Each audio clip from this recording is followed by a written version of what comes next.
Hey there, it's Olivia-Savannah here from Olivia's Catastrophe and welcome to this reading vlog. This vlog is part of my TBR Challenge 2025 and we are reading the shortest books on my TBR because the theme that I'm currently reading towards is Shawty What Your Name Is. Shawty What Your Name Is. Which means I'm reading the shortest books that I own to just whiz through some of the books on my TBR. This vlog I'm planning to read 5 of the shortest books on my TBR that were in my January TBR. So if you want to hear what they are about, head over to that video. But without further ado, we're going to get right down to it. I have been filming this morning, which is why I'm in a dress. I'm going to change into some more indoor clothes and then I'm going to have some lunch and make a cup of tea and start reading Foster by Keegan. So let's do that.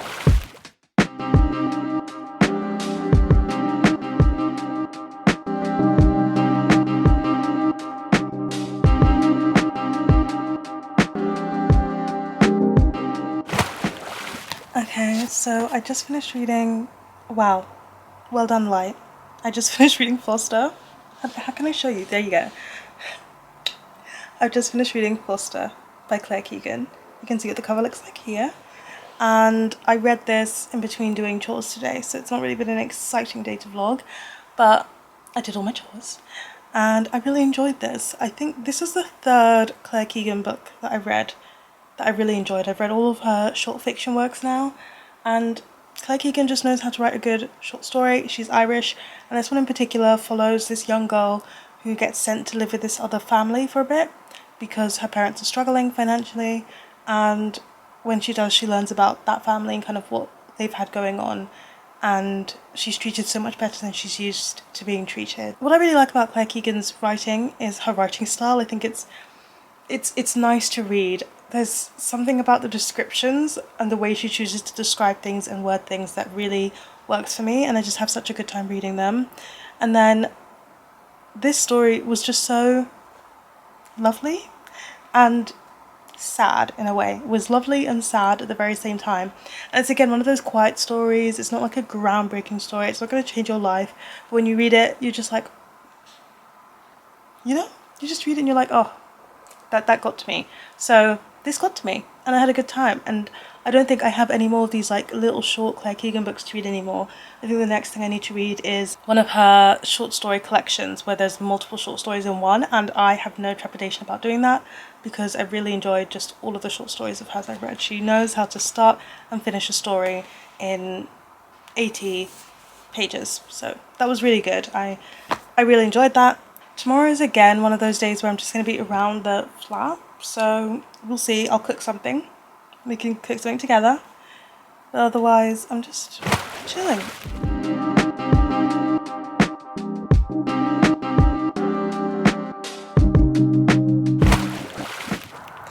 Morning! We made it to the next day and I'm already halfway through Miss Ice Cream Sandwich, and this one is just about this like young child who sees Miss Ice, I keep calling it Ice Cream Sandwich, it's Ice Sandwich, who sees this person that he calls Miss Ice Sandwich at a shop, and she gives sandwiches out. You just order the sandwich, she gives them out.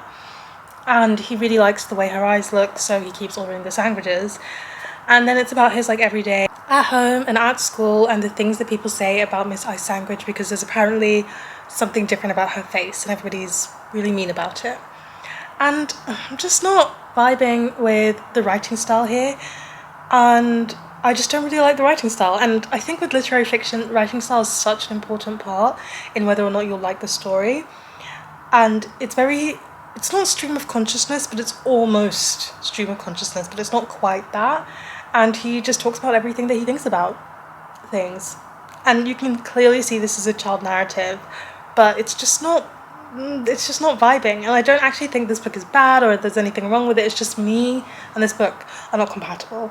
I am curious to see what the conclusion is going to be because I'm not really sure what the point of the book is yet, and I think I'm halfway through a very short book, so it's going to get to the point very quickly. So I'll see if I like it in the end, but I think for now I'm just going to edit a video and maybe read a bit more. I'm having such a peaceful weekend.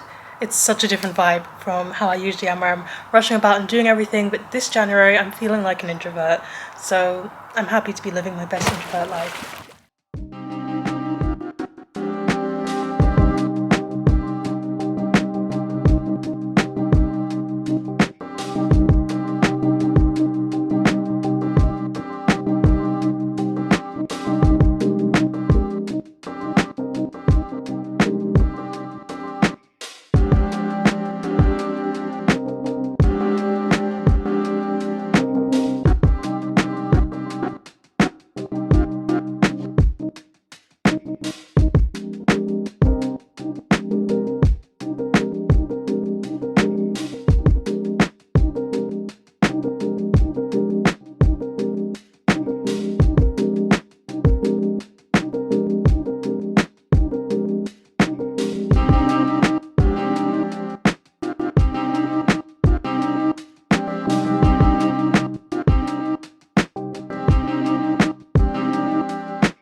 Hello, I'm just about to go to bed because it's coming up to midnight here, but I wanted to give you a quick update before I move on to my next book. So yesterday you saw that I made us a dinner meal prep, and it was the first time that I used this cookbook, which is Proper Healthy by Callum Harris, and it's filled with 80 plant-based recipes with a boost. Now, if you've been on this channel for a while, last year I was cooking a lot of recipes from the 20-minute vegan cookbook, which I really love and is my favorite cookbook of all time. And then they sent me a review copy of his latest one, which I'm very excited about, and that was the first meal that I've made from it. Now, because this is not 20 minutes, these mean that the meals are a bit longer, but in this cookbook he's worked with a nutritionist to make sure each vegan meal is packed with the right level of protein for you. Some of them have extra superfoods in them, so whatever you're kind of looking for, you can search through this cookbook to make sure you're getting the goods that you want in your meals. But I'm just having fun cooking vegan meals that are plant-based, that are delicious, and that are quite easy to make, because Callum Harris's cookbooks are wonderful because, first of all, he's British, so for me personally that's a big boost, because it means that I shop at basically the same shops that he buys ingredients from, so I'm not struggling as I am with some American cookbooks to find ingredients that are just named something differently or are not sold over here. He also tends to use the same ingredients again and again and again. I'm not gonna just only use it in one meal and then never use it again, so it's just rotting in my kitchen. He actually uses the same ingredients across different meals, so if you are following the cookbook and cooking a lot of these meals, you will be using the same ingredients time and time again. So I find it really beneficial for that, because that's another thing, I really don't like wasteful stuff in my kitchen. I'm not that kind of person. So what I made was the gnocchi shepherd's pie, and it was good. It was really good. I also finished reading Miss Ice Cream Sandwich, that's upside down, and I just felt very mediocre about this one. I didn't really love it, I didn't really hate it. I was like, not what is the point, because I could see the point, but the point had no effect on me. So it does have some very good themes and messages on like grief and friendship and acts of kindness in the end, and I really liked that. A lot of it was about, you know, carpe diem, seize the day, do the thing, talk to the person, don't just let moments pass you by, because you never know when that moment could be the last one. And I really like that theme, I really like that message. So in the end I was like, oh, it's got a nice theme and it's got a nice message, but it didn't really emotionally move me or strike me in the way that I want my books to, especially if they're short ones. So it just didn't hit. It just didn't hit for me. I think it's a writing style thing. I don't necessarily think this is a bad book, I just think it's not really one for me. And I read it and I didn't hate it, so that's that. And now I just actually came back from the cinema, that's why I'm home so late, and I've just been having a work week. It's Monday and I've been having a week with capital letters. There's just so many meetings in. I still sometimes am in awe of my job. Like today I had a meeting with Cassie Clare, and then tomorrow I've got a meeting with V Schwab. Like, what is my life?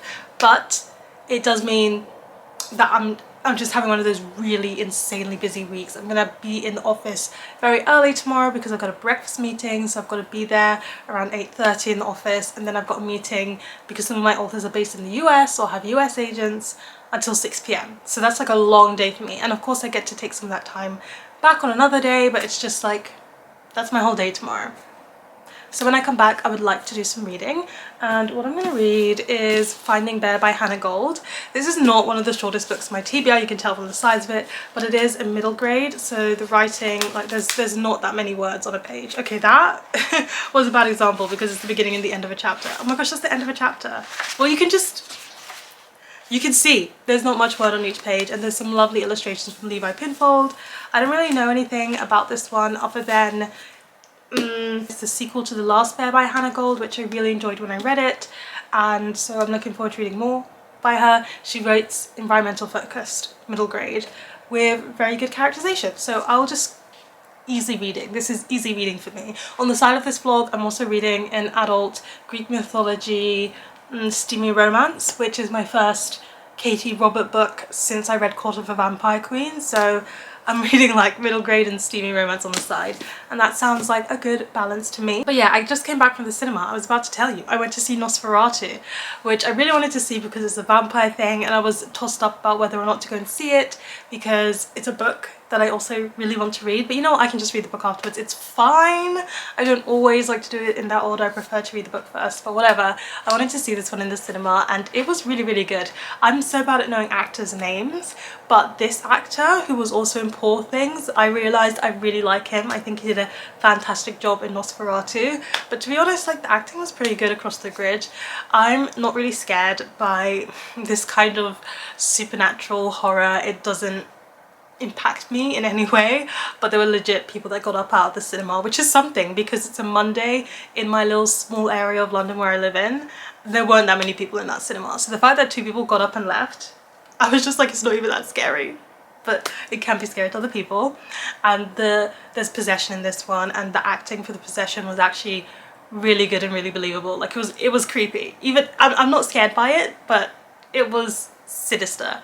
So that was good. And Nosferatu is like a vampire story, so it did the vampire gothic vibes very well. It's a very dark film. It's mostly filmed in like cool tones, almost black and white for a lot of it, and it's got that gothic slow pacing. And while nothing is particularly surprising and everything kind of unfolds the way that you would expect from a classic vampire story that has echoes of Dracula and Carmilla, it was really good. Like, it was a really nice watch. I'm not sure I'd watch it again, but I enjoyed my time with it. And to be honest, I haven't seen that many of the vampire classic films, so I don't have much to compare by. Twilight is not one of the classic vampire films. I've seen that one.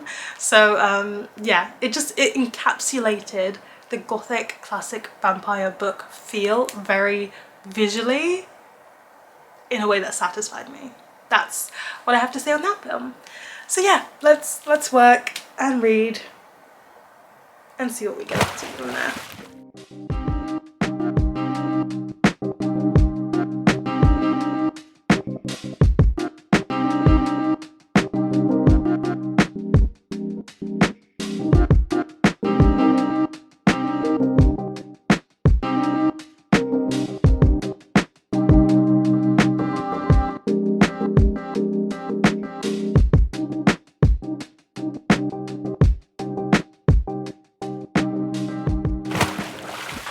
Alright, hello! It's time to update you because I actually have not read the Hannah Gold book that I said I was literally going to start when we last updated. But loads has happened. I had not a terrible work week, but I had a really, really busy work week. And I just felt so stressed, and today I just felt so burned out that I was like, I'm not doing anything productive today, I'm taking it easy. And I did end up editing and stuff, but things that I find fun. So that's what's been the theme of today. And I'm here to give you a bit of an update. So I sat here and I read all of The Forest of a Thousand Eyes by Frances Hardinge, and I found my first 5-star read of 2025. I absolutely loved reading this book. This is an adult picture book which is following a young girl who lives in this wall, which is to protect them from this forest that is dangerous, that is terrible, and that can harm all of the people if they venture out into it. But one day she finds this stranger, and this stranger promises that he has a map that could lead her to somewhere safe and her people to somewhere safe if she trusts him. And it's about what happens when she decides to take that chance. All illustrated by Emily Gravett, and that's what I really loved about this, because Emily Gravett illustrates it in black, green and white, and I've already shown you glimpses into what that artwork looks like, but it just added a little bit of an extra element to the story. And ultimately, her adult picture books that Frances Hardinge writes are just so heartwarming and wholesome to read, because we were set in this like post-apocalyptic world where everybody's doing their own thing, and you can see themes threaded in here of climate change and what that environment means. But at its core, this message is about what it means when humanity stand together and have that community nature to them. And the way that that message is demonstrated is by showing how fractured these people have truly become over time and how alone they feel in the world. And I think that theme of loneliness is something that a lot of us can relate to, and a lot of us can feel that struggle. And so being able to see it just accurately represented in this book so very well, with the ending that it has, just really resonated with me in my heart. And I finished it like, this feeling is so strong. And that's how I felt when I read her other adult picture books. So I was really happy to be able to read this and feel the exact same way. I really hope that Frances Hardinge and Emily Gravett continue to make books together, because they've both been 5-star reads for me. They've both been new favorites and absolutely lovely. So that was a joy to read.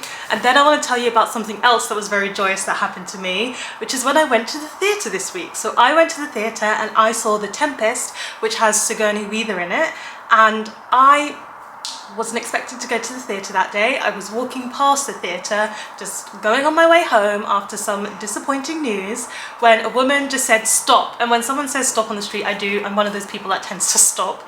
And I stopped, and she said, do you want to go and see The Tempest in this theatre right now? It starts in 10 minutes. And I was like, oh, sure, I want to see it. And I almost thought it was like a joke or spam or something. But she was like, yeah, my friend couldn't make it, she's ill, and I've been trying to stop people on the street to see if anybody wants the ticket. People have got plans and nobody wants to take it, so I'm really glad that you could take it. So I went into the theatre for free to see The Tempest, like the biggest Shakespeare fan, going to see The Tempest for absolute free. And I was so happy to spend my evening doing that. The production itself I thought was fine. So for context, I have a video out where I rank all of Shakespeare's plays, and if you watch that, you'll see The Tempest is not actually one of my favourite Shakespeare plays. It's one that I found quite mediocre when I was reading it. And so going to see it, of course, I was like, what will it actually be like on like stage? Maybe I'll like it more. And I still feel exactly the same way about it. This play is set on a deserted island, so you can imagine that there's not much in terms of props, and I have to give it to this production. The theatre staging was fantastic, and I really liked what they did with the staging, but it also means there's just not that much going on in this play. And I think this production really didn't utilise Sigourney Weaver as an actor, because she was mostly sitting on a chair in the middle of the stage for like the majority of this play. She didn't have a chance to shine as an actor, and that's why I found her performance was actually the weakest. The people that stole the performance for me were the comedic relief characters. I thought they were really funny and hilarious and really brought out the humour that Shakespeare has woven into the play script itself. And then I also think the person who played Ariel, who's the spirit in The Tempest, absolutely killed it.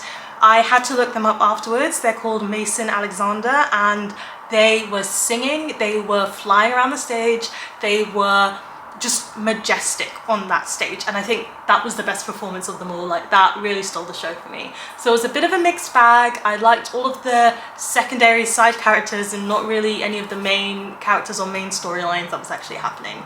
But it was good to see The Tempest, because I am on a mission to see all of the Shakespeare plays in theatre. I've read them all and I would like to see them all in theatre. That could take me years. So that's where we're at with that. And so now we are halfway through this vlog, and because we are halfway through this vlog, it means what we do on this channel here is we read books and drink tea. That's the first time I'm saying it in 2025, but that's what we do. And so I've got the tea advent calendar, which we really need to finish this year, guys. We cannot go another year with this calendar, like, it cannot happen. So what number is next? I can see 10 is done here and 11 is not done. Oh, we're on number 11. We've got a while to go. Okay, let's open number 11. Breaking the whole calendar here. This. Ooh, Japanese pearls. Oriental treasure, Japanese pearls teas. Oh, jasmine pearls tea. So this is going to be jasmine tea. I have been drinking a lot of jasmine tea lately, so I kind of didn't need another jasmine tea, but I guess I have it. It says, one of our most special teas, the green tea leaves are hand rolled into precious pearls and then engulfed in fresh jasmine flowers. So it seems like a green tea jasmine. Ooh. It seems like a jasmine tea, green tea infusion of two things. So what's special about this tea? The leaves of this beautiful green tea from southern China are carefully hand rolled into precious pearls and then engulfed in fresh jasmine flowers. Leaving the tea to nestle amongst the flowers allows the natural floral scent to absorb into the tea, giving it a delicate, pure taste. So that's what we're going to drink. I'm not going to drink tea now. I've actually had 2 cups of tea already today. I might have a third later on, so I might save this for later on in the day. But otherwise, I'm just going to potter around, get some things done, and then probably then I will start reading the Hannah Gold. It's going to happen. It's going to happen in this vlog. Don't worry. Don't worry.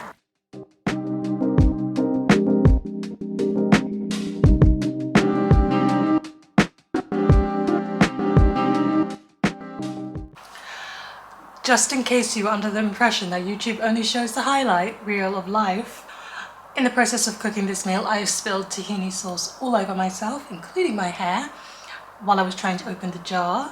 And I don't like nuts, and now my hair and my clothes smell like nuts. I just really hope this will wash out because, yeah, I don't want to smell like nuts forever.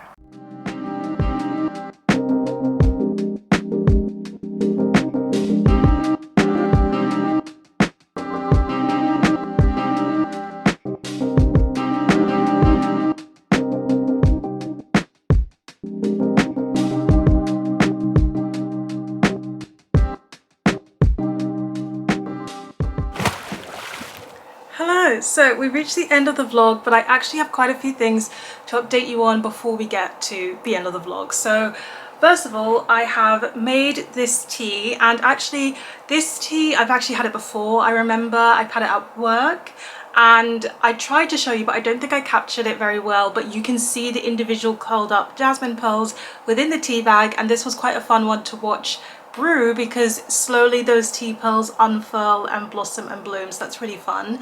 I also tend to, as I've mentioned before in other videos, keep the tea bag in when I drink tea because I like my tea strong, but jasmine tea is one of the few teas where I just can't do that because jasmine becomes strong very quickly. So if you are having a jasmine tea and you're a tea beginner, don't keep the tea bag in for too long. Go by the recommended time.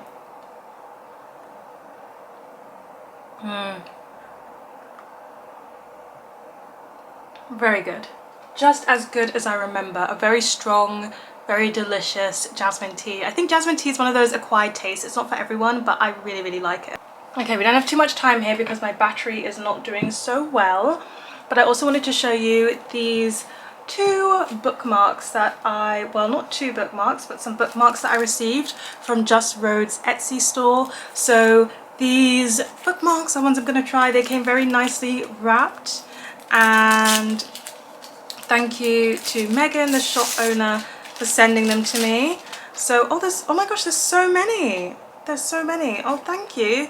This first one says one more page, which I think is very accurate for me. I'm always reading one more page. I actually stayed up until past 11 p.m. last night, even though I'm working today, to finish one of the books from this vlog.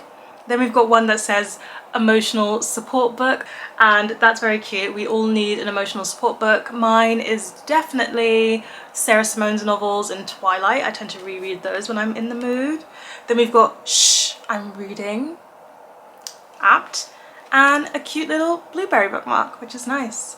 So those are some really cute bookmarks. And then there's also these ones. So these ones have cats on them. I know I've got lots of cat friends, so if you're a cat person, these are for you. And all proceeds from these bookmarks go to a cat shelter. This is a really nice way to support charity while also buying bookmarks.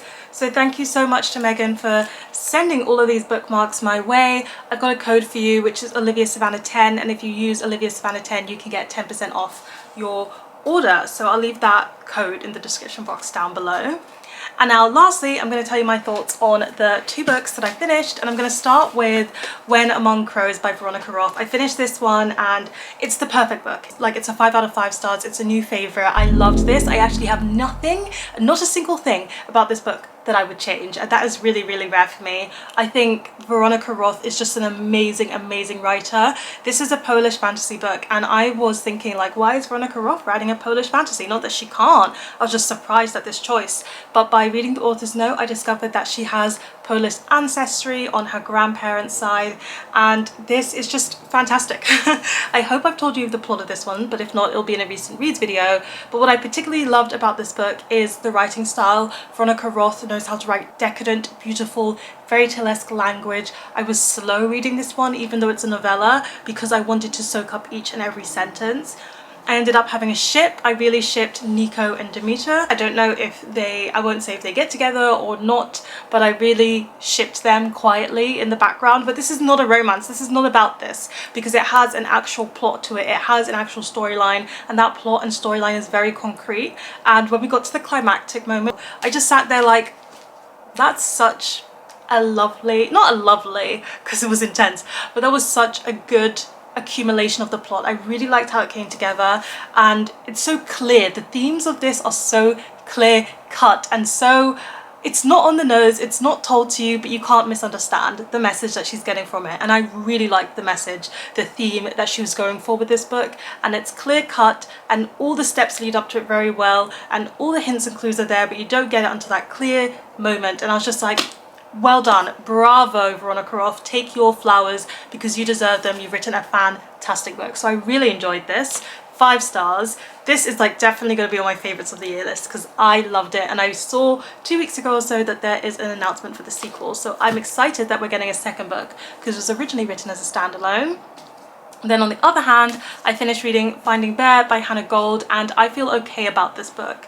I was finding it a bit slow in the beginning, a bit hard to get into, and then we got to the middle and I really enjoyed it again. I really like how she handles the topic of environmental interest, but also like it's not only on the kids, it's also on the adults. I really like how the child communicates with her parent, her dad. I really liked the commentary that we get on like the polar bears and climate change, about how it is overall tinged with a hopeful message, and not only that we can all do our own part, but also the importance of placing the responsibility on some of the corporations that need that responsibility. So I really liked everything that this book is doing, but then we got to the end and I did find the end a bit rushed. I think the end went too quickly and also pulled a little bit more on things that are unrealistic than her first book does. So while I do think this is a solid sequel, and if children liked book 1 they will like book 2, for me personally, I just enjoyed book 1 a whole lot more. It's okay, it's a good middle of the road book for me. It's just not a favourite the way all the rest of Hannah Gold's books have been so far.